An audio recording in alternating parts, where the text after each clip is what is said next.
Licensed anime games have been around forever since the earliest of the 1980s. Many vary in quality, but many generations and ages still continue to enjoy them. There's a heavy stigma around anime arena fighters that majority of them feel massively repetitive, cheap, lazy, or just cheap clones of the Naruto Storm series or some bootleg of Tenkaichi back in the day. Fast forward to 2024, we have our first long-awaited Jujutsu Kaisen anime game, Jujutsu Kaisen Cursed Clash. Jujutsu Kaisen Cursed Clash is a very neat and interesting in the anime game spectrum. Even though the game has its few inherent flaws in presentation and design, Jujutsu Kaisen Cursed Clash reinvigorates its own style within the arena fighter experience. Biking and gem drops has perfectly returned to form, with gameplay again being reminiscent of great games from the past and of my childhood. Jujutsu Kaisen Cursed Clash is a 2v2 anime arena fighter that completely separates itself from the rest of the genre. Jujutsu Kaisen Cursed Clash is not just another Naruto Storm clone, stop saying that. Or if anything, it's definitely nothing similar to the Dragon Ball games. It indeed has its own identity with its very first entry. But there's one thing I generally just have to comment on in the game that I personally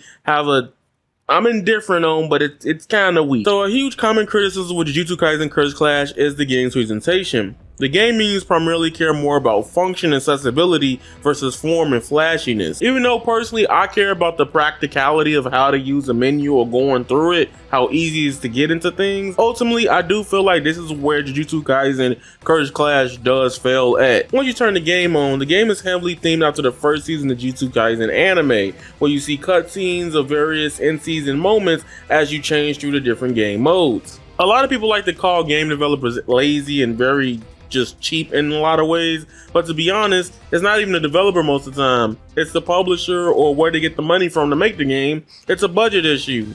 I understand where people are coming from with this, but me personally, it's not that much big of a deal. Like I said recently, I'm just gonna look at the menu for the one time, and then after that, I'm just gonna play the game. Okay, whatever. How do I get to online? He don't even react. Whatever. It's cool, I guess. Personally, I think the HUD and everything looks fine in the game. It looks clean. It's not grand or spectacular like a lot of other anime games or even modern fighting games. But with fighting games, the place where presentation matters the most and lack is in the free battle mode. The offline character select screen is not as flashy as many fighting game character select screens of the past, and seemingly feel like it lacks soul, but should take more inspiration from the series so far. Like I said, even though this may come off very lazy, it does make things practical, making all main free battle settings have its own dedicated section instead of clicking through multiple windows just to get into a match. To me, it's a very small complaint in my honest opinion. When I play fighting games, I admire them when they release, but after that, I just click through my menus and go on my day. Most of the time, I use shortcuts to get through it once I learn the game. Dragon Ball FighterZ had this problem for some people where it was mad extra to get to play the game. You have to go walk and do some missions until people realized that you could teleport to some things, but it was buried. And even though that looks beautiful, yes, I like that. I just want to get to where I need to get to. That's just how I am. My actual criticism with this across the board is, why is the free battle menu, the characters just PNGs of outfits, but online they're actually moving around? Maybe Biking decided to allocate their budget more so into the focus of the game when they revealed it was a 2v2 aspect and the online of the game. Now let me talk about the part that I absolutely do not care about in a lot of anime games personally. This is not going to do you a good job of getting you into the anime really. Don't trust story modes like this. Essentially, the story mode of Jujutsu Kaisen Cursed Clash is a huge retelling of major scenes from the anime of season 1 of Jujutsu Kaisen anime and the events of the prequel movie Jujutsu Kaisen 0. It's nothing grandeur as it literally takes anime screenshots which is a retelling. However, this is one of the best ways to experience a shorthand version of the story. That's super loosely. Be for real, just go watch the anime.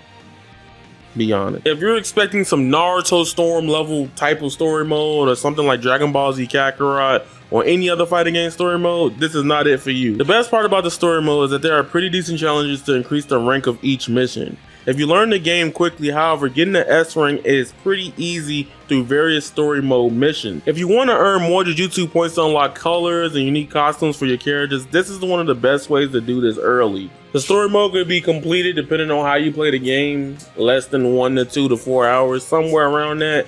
You can just breeze through it really quick and easy. Online co-op is another mode where you can have access to 2 additional modes. You got Rush Battle mode where you can team up with your friends to take on a series of waves of enemies Then you got survival battle, typical survival in video games. The modes itself both have RPG elements where you can train and equip your characters with upgrades to max health and damage. Over time, they go all the way up to at least the highest right now, level 30. I'ma keep it a stack. This mode could probably be very beginning once you start it at the beginning level. You get steamrolled and matches may feel like it takes longer. While if you try the max skill level so far, which is 553, you stand no chance. But it is a challenge if you can beat it or overcome it in some kind of way. But you do minimal damage and you'll be working forever to do nothing. Now we go to the best part of the video, the part y'all been getting on me about for the past 2 weeks. Okay, I'm tired of y'all. Y'all been mad as hell at me for the past month. Talking about the damn gameplay. Jujutsu Kaisen Cursed Clash fares stray away from the normal anime arena fighter design. Jujutsu Kaisen Cursed Clash is a 2v2 fighting game. Heard arcade games such as Square Enix's Dissidia, Final Fantasy, Gunslinger Strategos, and Vikings recently released Magician's Dead, you feel right at home with this game and very familiar with the concept of its gameplay. In Jujutsu Kaisen Cursed Clash, there are 4 basic attacks in this game. Number 1 is combo technique. It's your basic combo attack. However, if you have cursed energy gauge, you can fill it up to a specific tier of the gauge. If you complete the auto combo, it will end with cursed techniques or cursed tool enders. Saying cursed energy, cursed tool that's why I feel sorry for them niggas in the anime, because they just have to say that every other sentence and be on my lip 3 times. Next is extraction techniques, which vary 100% on character and why everyone feels completely unique in this game. Some characters' extraction techniques serves as huge blowback attacks to knock an opponent away, giving you time to reposition your focus on the other teammate, while many other extraction moves can be mid-range attacks or give fast advanced armored abilities like Yuji's dive kick or Sukuna's teleport. If you want to know about the coolest feature of this game, it is joint attacks. Essentially, it's like a launcher that is unblockable, and if your teammates hits them while they're in this spinning animation, it triggers a special damaging cutscene that does damage to HP. Remember I said that, don't forget. And then lastly, you have cursed energy attacks, and you generally have up to 2 to 3 of them depending on characters. The cursed energy attacks are your special moves that actually damage the opponent. So no, JJK Cursed Clash combo technique without the enders and or extraction attack doesn't decrease the health of the player, but helps you build up your cursed energy level to do even stronger variations of cursed techniques or cursed tool special moves. There's also supers in the game that require pretty much almost 90% of your cursed energy gauge. They are unblockable. It's only usable once in a match, especially after the opponent has landed it for the one time. Domain expansion is one of the coolest mechanics of the game. They usually require cursed energy level to be maxed to activate and require the trade-off time to go into it. I think it's pretty fun finding out some of the best strats to knock the opponent away and knocking down, and seeing how you can try to get off those domain expansions with your teammate or the team synergy. I think that's the fun moment. When you actually get it off, it's like this little rush of euphoria you get. You're like, yeah, I got that, bro. Shogo domain expansion boosts his cursed energy techniques while constantly damaging enemies in the area and messes with their movement, while Gojo has Limitless, which stops them from moving for a certain amount of time to help you get faster and quicker KOs. You can also stop a player's domain expansion. Don't sleep on that, you got that free. Like I've been saying for the past months, actually since they revealed this game, if you like the Dissidia NT, or if you like Viking games, this is the game for you. Team synergy is very important in Cursed Clash, where team compositions can mean everything. I won't go super deep into it now, but I know that each character comes with different archetypes, different damage outputs, and combo routes from the whole roster of characters so far. Characters like Gato and Nobara can be classified as zoners, while fighters such as Yuji and Gojo are classified as rushdown characters. Essentially, if you are playing this game before online came out, at least before the Japanese version came out, I won't listen to most people's opinions. So a lot of people have played this game in a one-on-one aspect. And to be honest with you, one-on-one, to me personally, I think it's very fun. If you're expecting this game to play like a Naruto Storm or even Xenoverse, you're gonna be disappointed. You're gonna hate this game. You might think this is trash, especially if that's one of your favorite games. You're not gonna like this game, okay? Unless you just, if you close-minded like that, I guess. This game is not heavy combo oriented like that. While the goal of the game is primarily to use your team synergy to help defeat the opponents faster, while it being the use of set play, mixing your opponents, or overwhelming them with attacks to get your cursed energy level up to just destroying them completely. This is Oh yeah, you can team it up like that. oh no. This is a complete different type of arena fighter. It is not your norm that we get every so often that people keep saying, oh my, all we got is arena fighters.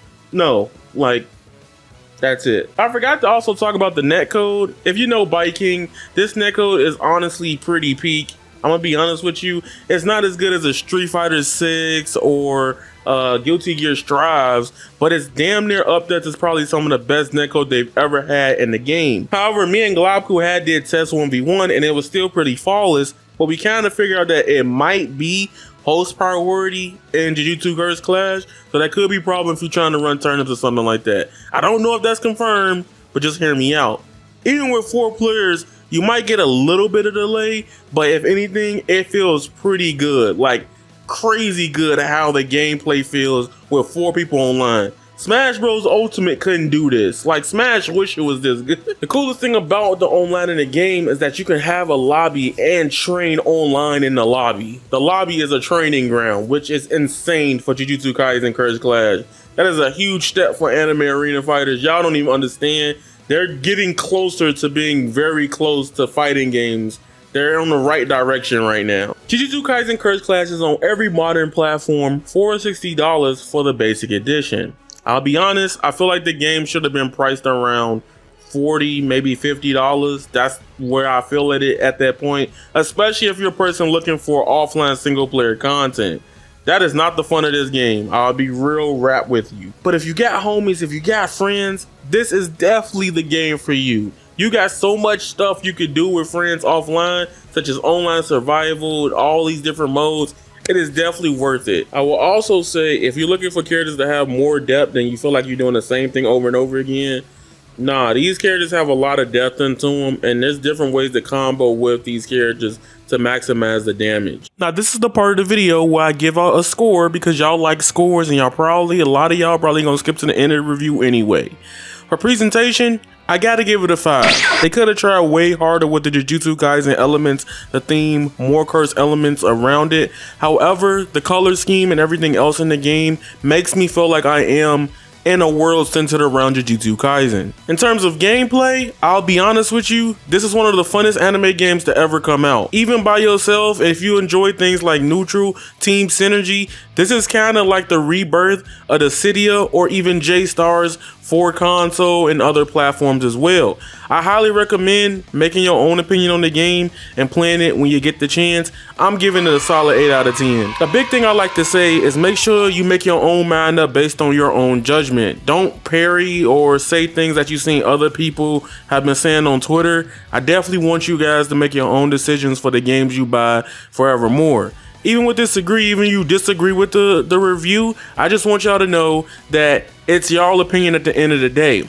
But happy and I'm thankful for y'all watching this video. That being said, it's been Avataryaya. If you want to see me play Jujutsu Kaisen on Twitch in the next upcoming day or 48 hours, please go ahead and follow me on the Twitch in the description down below. And also, never forget, it's your boy Avataryaya. You guys are golden. Subscribe, and that is raw. Squalla, peace, and I'm out.